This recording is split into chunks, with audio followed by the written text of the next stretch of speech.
Oi, sétimo ano. Vamos lá, né? Finalizando nossa apostila. Esse é o último módulo que eu mando em aula para vocês, certo? Porque o outro é uma revisão, eu vou mandar em PDF, ok? Então, vamos para o módulo 32, página 339, onde o assunto, olha só, primatas, e cá estamos nós. Então, há evidências, né, de que cerca de 4,4 milhões de anos atrás, alguns de nossos ancestrais mais antigos pertenciam à espécie Ardipithecus ramidos, que está representada na ilustração a seguir, né, em uma provável paisagem da época, ok? Então, na imagem, olha aí, Ardipithecus ramidos, que viveu no leste do continente africano. Acredita-se que ele é um dos nossos ancestrais mais antigos. Aparentemente, essa espécie ela é muito parecida com macacos atuais, certo? Mas características da base do seu crânio a colocam como a mais primitiva do grupo, que viria a originar, olha só quem, os Australopithecus, você já deve ter ouvido falar deles, né? E os Homo, lembra do Homo? Homo sapiens, a nossa espécie, né? A espécie do ser humano, ok? Agora, cada macaco no seu galho. Por quê? Olha só. Uma das características marcantes da nossa espécie e de todos os outros primatas, ok? É a possibilidade de agarrar objetos. Mas por quê? Porque nós temos um polegar opositor. Então, nós, todos os outros primatas, têm um polegar opositor. O que é isso? Esse polegar, ele está na posição oposta aos outros dedos das mãos. É só você abrir a sua mão e olhar, né? Você tem 4 dedos paralelos, né? Um ao outro aí, e só o dedão que fica aí no sentido contrário, apontando para o lado errado, né? Mas não, é importantíssimo isso. Isso a gente chama de polegar opositor. Ele está numa posição oposta. E isso é perfeito para quê? Para conseguir pegar, agarrar as coisas. Você conseguir escrever, você utiliza, né, dessa função desse polegar, agarrar o lápis, agarrar a caneta, conseguir manusear os objetos, pentear o cabelo, né? Segura uma escova, te dá mais firmeza, certo? Agora, alguns outros primatas, isso também ocorre nos pés. Tá? Então, muitas vezes você vai ver aí outro primata segurando as coisas com os pés, porque ele também tem. Nós não, ok? Todos nós, olha só, todos nós, Homo sapiens, todos os seres humanos, então. Nós somos o quê? Mamíferos, já vimos isso, né? Primatas, antropóides, hominídeos. Quanta coisa, né? Somos mamíferos, primatas, antropóides, hominídeos. Mas, o que isso quer dizer? Mamífero, você já sabe o motivo. Primata, você está aprendendo agora. Temos um polegar opositor em comum com outros mamíferos aí, que são classificados como primatas. Mas o que são antropóides e o que são hominídeos? Então é isso que a gente vai ver agora. Ó. O grupo dos mamíferos primatas abriga os macacos, os símios, os lêmures e os seres humanos. Tá? O grupo dos antropóides engloba todos os macacos do Novo Mundo. E Novo Mundo das Américas, tá? Como o aranha, o macaco prego, tá? O mico-leão e o sagui. E os macacos do Velho Mundo, Ásia, África e Europa, a gente tem o babuíno, o mandril e o macaco rezo, tá? Agora, o grupo dos hominídeos inclui atualmente gorilas, tá? Orangotangos, chimpanzés e o ser humano. Então, vamos entender isso melhor olhando para a filogenia e vendo, né, a imagem desses animais. Olha só, primatas antropóides, tá vendo? Lá em cima. E aí separa embaixo quais são os hominídeos. É um grupo menor, certo? Os hominídeos, eles vão formar um grupo menor. Agora, essa possível filogenia, tá, dos primatas antropóides, você repara que tem alguns alguns representantes aí que não a linha, né, que a gente monta essa árvore filogenética, ela não está chegando até o final, né? Você pode ver ali, por exemplo, olha no animal que tem como nome procônsul. Procura ele aí, procônsul. Olha o ramo filogenético dele. Tá curtinho, né? Para ali embaixo. Por que que não vai até lá em cima, do lado do macaco rezo e do gibão? Por que que ele para ali embaixo? Então, toda vez que você visualizar uma árvore filogenética ou uma filogenia, né, que é a mesma coisa, e você tem ramos que estão todos juntos lá em cima, né, de maneira igual, isso está mostrando que os que estão lá em cima são representantes que nós encontramos vivos hoje na face da Terra, tá?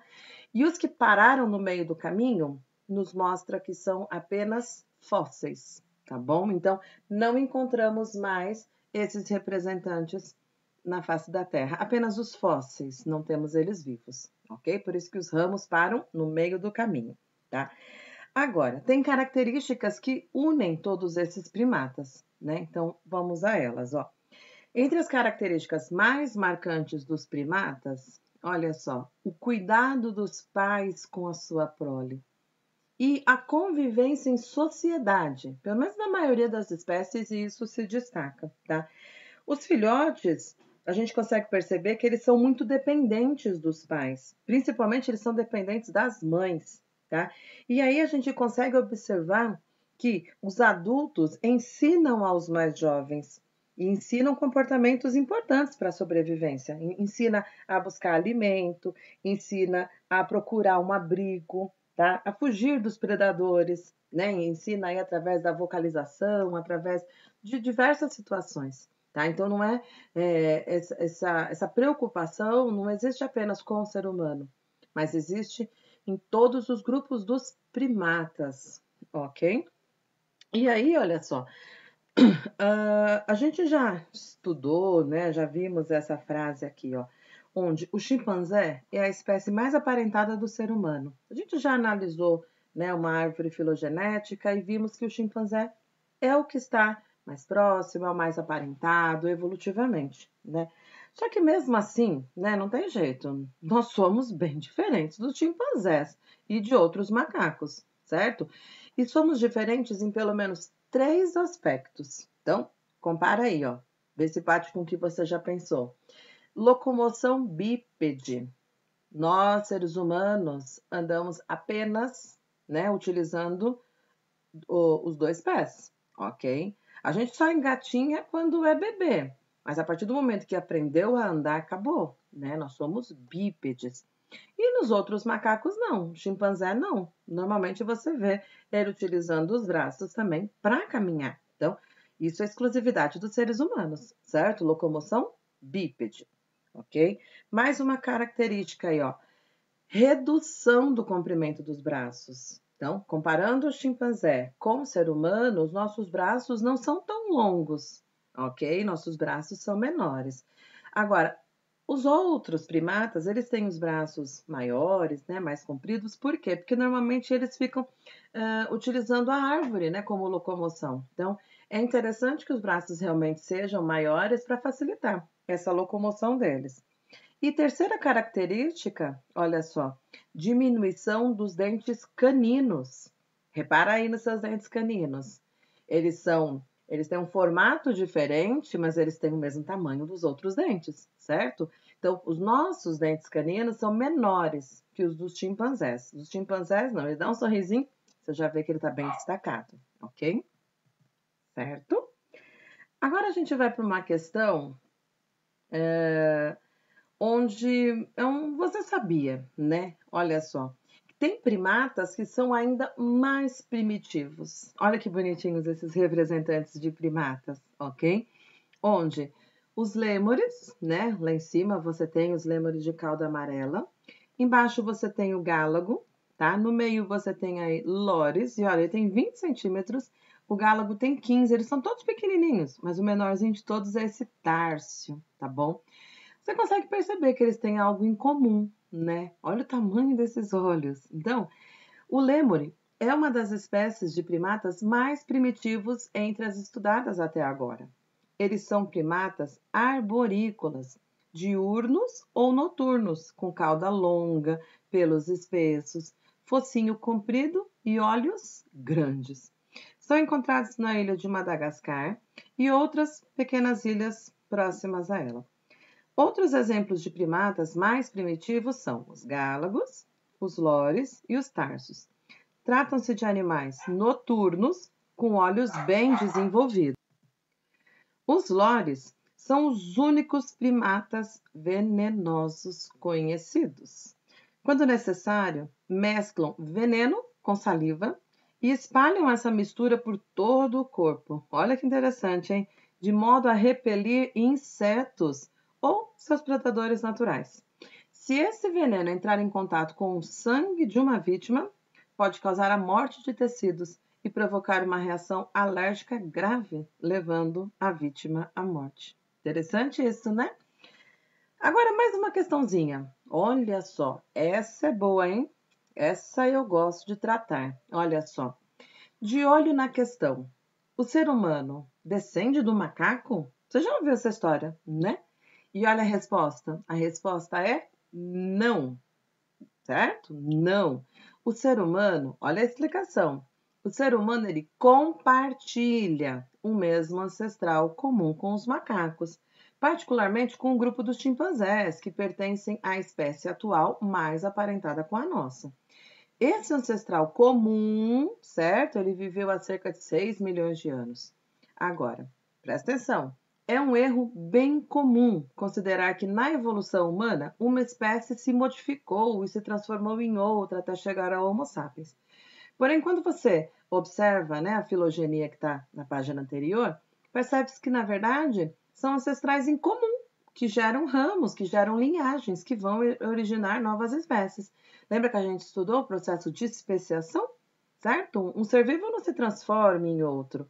Não. Um ser vivo sofre aí modificações, originando novos ramos. Então, seres humanos, ok? E outros primatas têm um ancestral em comum. Então, essa imagem, certo? Que você pode já ter visto, ela não é considerada verdadeira, ela não é considerada correta, certo? Um ser vivo não origina-se de outro. Tem que haver a interpretação da árvore filogenética, ok? Então, só voltando, o ser humano descende do macaco? A resposta é não. E agora você já sabe explicar, ok? Nossa família, nossa história. Antes da nossa espécie, qual que é? Homo sapiens, certo? Então, antes da nossa espécie aparecer, várias outras, né, de nossos ancestrais surgiram e se extinguiram ao longo do tempo, ok? Elas apareceram no continente africano e foram se expandindo, né, para os outros continentes. Foram para a Ásia, foram para a Europa, para a Oceania e depois foram para a América. E a cada nova descoberta de um fóssil de hominídeo, o quebra-cabeça que é a evolução desse grupo vai sendo montado. Mesmo que os fósseis sejam poucos e dispersos pelo mundo, é possível identificar algumas tendências durante a evolução dos nossos ancestrais hominídeos, como, olha só, a postura cada vez mais ereta, certo? Essa foi uma tendência que eles foram observando. O crescimento do tamanho do corpo, opa, ficamos maiores. E o aumento do volume do crânio, o que permitiu, olha que coisa boa, o desenvolvimento de um cérebro maior, certo? Então, os fósseis são poucos, mas dá para ir fazendo, né? Montando esse quebra-cabeça e desvendando um pouco da nossa história. E aí você tem uma imagem, né, que tem 5 crânios e está mostrando, né, o tamanho do cérebro do Homo habilis, que é a primeira imagem, certo? E tinha quanto? Olha só, 750 centímetros cúbicos. Beleza, não é tão pequeno assim. Mas olha a última medida, lá no E, certo? Que é do Homo sapiens, é a nossa espécie, ok? É de 1.400 centímetros cúbicos. Ficou muito maior, certo? Então, é uma evolução muito importante essa para os seres humanos, ok? Porque os outros, eles pertencem ao mesmo gênero. Você percebe aí? Homo habilis, o Hzinho do lado do erectus, gente, tá mostrando que o H é do homo, tá bom? Quando você tem repetição, tá? Do mesmo gênero, você não precisa ficar escrevendo por extenso homo toda hora. Você pode colocar H, certo? E o outro nome que caracteriza a espécie. Então, você já sabe que é Homo erectus, o outro Homo neanderthalensis, certo? E Homo sapiens, ok? Fósseis, olha só, como que eles sabem, né? Olha, onde que foi por que eles saíram da Ásia e depois só que foram para a América? Como que eles sabem de tudo isso, ok? Por conta desses fósseis que eles foram encontrando ao longo da história, né? Então, fósseis encontrados em diferentes pontos do planeta sugerem que nossos ancestrais desenvolveram a capacidade de migrar para longas distâncias e aí, claro, colonizar novos lugares. Partindo inicialmente da África, certo? E chegando à Ásia, à Europa, à Austrália e, por fim, essa migração fez com que eles chegassem às Américas, tá? O que é importante também, que além dos fósseis, certo? Eles também conseguem encontrar outros, né, vestígios, que a gente chama de vestígios arqueológicos, né? Que dão indícios de alguns comportamentos dos nossos ancestrais, certo? Então, conseguiu determinar aí o uso de ferramentas simples, tá? Pedras lascadas para cortar alimentos, lanças utilizadas aí para caçar, tá? E lanças de madeira. O uso do fogo, que permitiu maior proteção contra os predadores, ampliação dos itens de caça e de preparo dos alimentos. Então, junto com esses fósseis, tem toda uma história, né, que vai sendo desvendada, né, que vai sendo mostrada para a gente com todos os itens que eles encontram juntos a esses fósseis, certo? A nossa espécie, Homo sapiens, ela possui diversos parentes, né, ao longo da história evolutiva dos hominídeos. A maioria deles, né, desapareceu antes do nosso surgimento. Então, quando for olhar uma árvore evolutiva, eles não chegam até aonde nós estamos. Por quê? Porque são fósseis, certo? Provavelmente, as únicas espécies do gênero Homo que viveram com nossa espécie foram a do homem de Neandertal, que é o Homo neanderthalensis e o Homo erectus, certo? No esquema a seguir, olha só, você tem uma possível sequência desse surgimento do gênero Homo, né? Até chegar no Homo sapiens. Olha como o Homo sapiens é recente. Olha só, milhões de anos atrás. E olha aonde nós estamos, tá? Nós estamos num retângulo ali muito pequenininho, tá? Então, o Homo sapiens, em comparação com todas as outras espécies que foram surgindo e se extinguindo antes, nossa, não, não é nada na história, né? É muito recente o aparecimento desse grupo, tá bom? No slide seguinte, continua, tá bom? Olha só, muitas espécies se extinguiram, ok? Mas foi a partir daí que foi dando origem a novos ramos, novas novidades evolutivas, né? E aí chegou o ser humano lá em cima na imagem anterior, que não dá mais para ver, certo?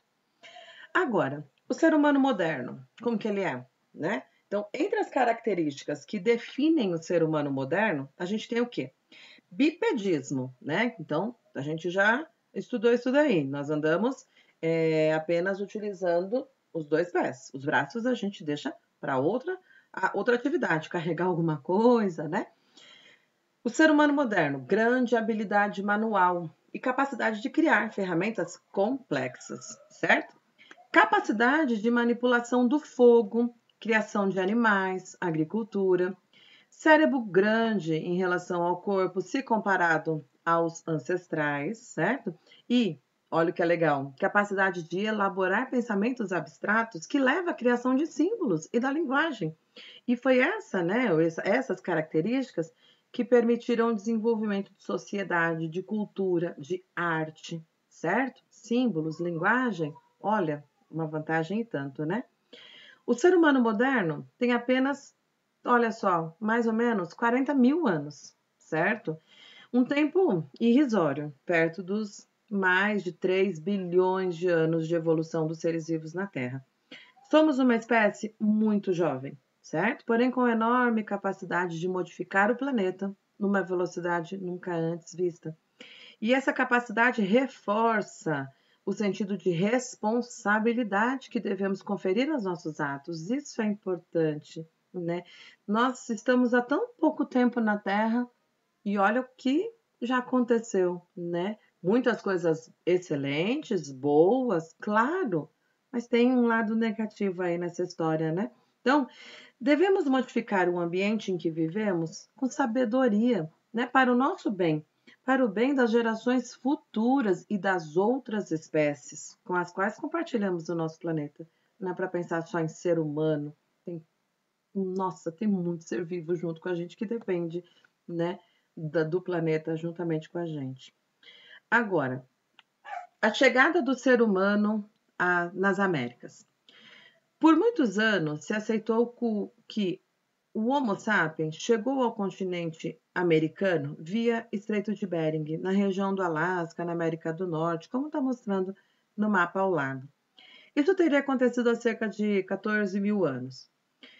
Um sítio arqueológico conhecido como Clovis, no estado do Novo México, Estados Unidos, seria o local com presença humana mais antigos da América, há cerca de 11,4 mil anos.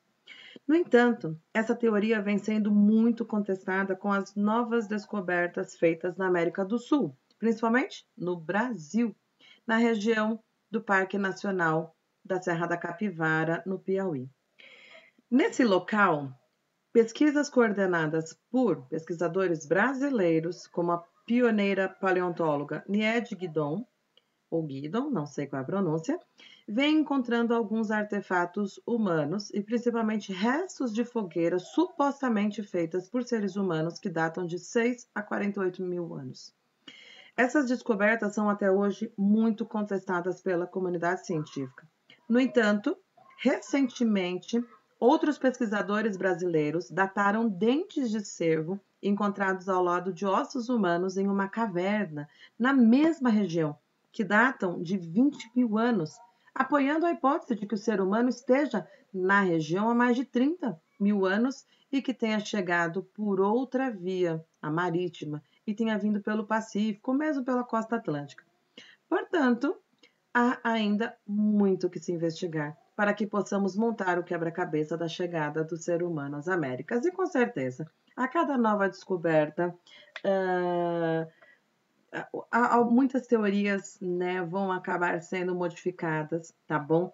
Essa publicação, ela já deve ter sido modificada por alguma outra descoberta. Tem muitas recém-descobertas aí. Se você fazer uma busca pela internet, você vai encontrar muito mais coisa. Então, se você se interessa pelo assunto, só se aprofundar, que olha, o campo é vasto, tem muito estudo pela frente, ok?